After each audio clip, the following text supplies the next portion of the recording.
दीदी, एक प्रश्न है हमारा, और ये प्रश्न हमारे दर्शकों का भी है। किसी ने हमसे पूछा है कि हम जब दुख में होते तभी परमात्मा की तरफ क्यों जाते हैं, उससे पहले क्यों नहीं। और हम लोग भी देख रहे हैं, समाज के अंदर अनुभव कर रहे हैं, खुद से भी, लोगों से भी, कि जब तक हमारे पास दुख होता है परमात्मा हमें याद रहता है, और जैसे ही हम सुख की तरफ जाते हैं वैसे ही उस सुख में इतना लवलीन हो जाते हैं, लीन हो जाते हैं, तल्लीन हो जाते हैं कि हम परमात्मा से विमुख हो जाते हैं। तो इसका क्या कारण है? क्योंकि हम लोग एक कहावत भी सुनते आ रहे हैं कि दुख में सुमिरन सब करे, सुख में करे ना कोई, और जो सुख में सुमिरन करे तो दुख काहे को होए। तो ऐसा क्यों है? क्यों हमें दुख में ही परमात्मा याद आता है? क्या कहेंगे आप? देखिए, कहा जाता है कि जीवन में जब खुशियां आती हैं, जी, सुख आता है, तो हम अपने ही परिवार के बीच में रह करके उसको सेलिब्रेट करते हैं, जी, जी। मनाते हैं। और कोई सफलता हासिल कर लेते हैं तो भी हम कहते हैं कि ये हमारे भाग्य का है, या हमने मेहनत की तो हमें मिल गया है, जी, तो उसकी खुशियां हम सबके साथ में मनाते हैं। ऐसे ही आपने देखा होगा कि हम परमात्मा का ध्यान करते हैं। जी। कब करते हैं? जब जब बहुत दुखी होते हैं। जब दुखी होते हैं तो कभी भी आपने नहीं देखा होगा कि कोई इंसान इंसान को याद करता हो। जी, नहीं देखा। हमारे परिवार वाले, सगे संबंधी, मित्र संबंधी, दोस्त यही कहते हैं कि आप ईश्वर को याद करो, उसका ध्यान करो, वही तुम्हारा सहारा है। क्योंकि कहा जाता है कि हर चीज अपने स्रोत की तरफ भागती है। जैसे आपने देखा होगा कि पानी को आप ऊपर की तरफ फेंको जी तो नीचे की तरफ आता है। हाँ, नीचे तरफ क्यों आता है? क्योंकि पानी का जो स्रोत है वो पाताल से है। अच्छा, इसीलिए ऊपर उसको फेंको, नीचे की तरफ आता है। हाँ पहाड़ों से भी पानी नीचे की तरफ आते हुए दिखाई देता है। जी, नीचे की तरफ हाँ, सारे नदी नाले जो कुछ भी होता है वो जमीन से जुड़े हुए होते हैं, जी, कभी ऊपर नहीं दिखाई जाते हैं। हाँ, क्योंकि पानी का स्रोत पाताल से है। अच्छा, इसी तरह से आपने देखा होगा कि जब हम अग्नि जलाते हैं जी, और अग्नि को आप कितने भी गड्ढे के नीचे जलाओ, कितने भी गहराई में जलाओ, लेकिन जी। उसकी जो लपट होती है, लौ होती है, वो हमेशा ऊपर की तरफ भागती है। जी जी, क्यों भागती है?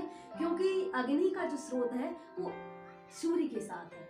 अच्छा, सूर्य के साथ अग्नि का कनेक्शन है, इसलिए अग्नि को आप कितना भी गड्ढे में जलाओ लेकिन अग्नि ऊपर की तरफ, दीपक भी जलाते हैं हाँ, तो उसकी लौ भी ऊपर की तरफ होती जी है। जी जी, तो क्योंकि अग्नि का स्रोत सूर्य के साथ है। जी, इसी तरह से आपने देखा होगा कि जैसे आपने देखा होगा कि उसमें दिखाया था कि सेब जब गिरता है तो एक आविष्कार किया गया था, तो उसमें कि न्यूटन का था कि सेब जब गिरता है तो जमीन की तरफ क्यों गिरता है, ऊपर क्यों तरफ क्यों नहीं जाता है?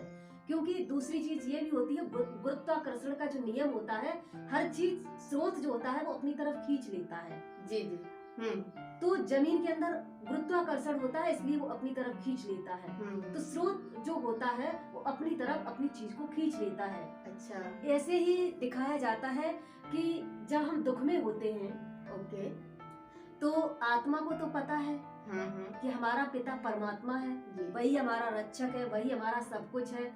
इसीलिए वो आत्मा जो होती है वो देहधारियों को याद न करके परमात्मा की तरफ भागती है, परमात्मा का ध्यान करती है, क्योंकि आत्मा का स्रोत जो है वो परमात्मा पिता है।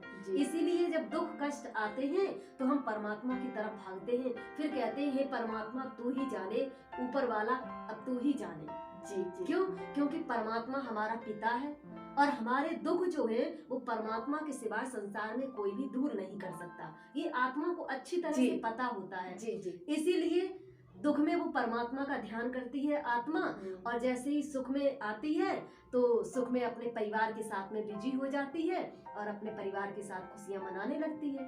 लेकिन जैसे ही फिर कष्ट आता है तो वो फिर परमात्मा की तरफ भागती है, क्योंकि स्रोत तो उसका वही है ना जी, तो इसीलिए स्रोत की तरफ भागती है। इसीलिए कहा गया है कि दुख में सिमरन सब करें। दुख में परमात्मा को सब याद करते हैं, सब ध्यान करते हैं, लेकिन सुख आता है तो भूल जाते हैं। लेकिन कहा गया है अगर दुख में याद करते हैं तो सुख में भी याद उसको करते रहे तो दुख जीवन में कभी आएगा ही नहीं। जी, लेकिन वही है ना कि जो पिता होता है वो बच्चे को तभी याद आता है, पिता जब वो कष्ट में होता है। और जब तक सुख में होता है तब तक पिता को भी बच्चे की याद नहीं रहती है, बच्चे को भी पिता की याद नहीं रहती है। ठीक वैसा ही यहाँ पर है, जब तक हम सुख में होते हैं तो अपने सभी सगे संबंधी रिश्तेदारों के साथ खुशियाँ सेलिब्रेट करते हैं, लेकिन दुख, ये सच्चाई है इस जमाने की कि एक पिता के सिवा बच्चे का दुख कोई दूसरा समझ नहीं सकता है। बिल्कुल। तो हम सब भी उस पिता के बच्चे हैं। बिल्कुल।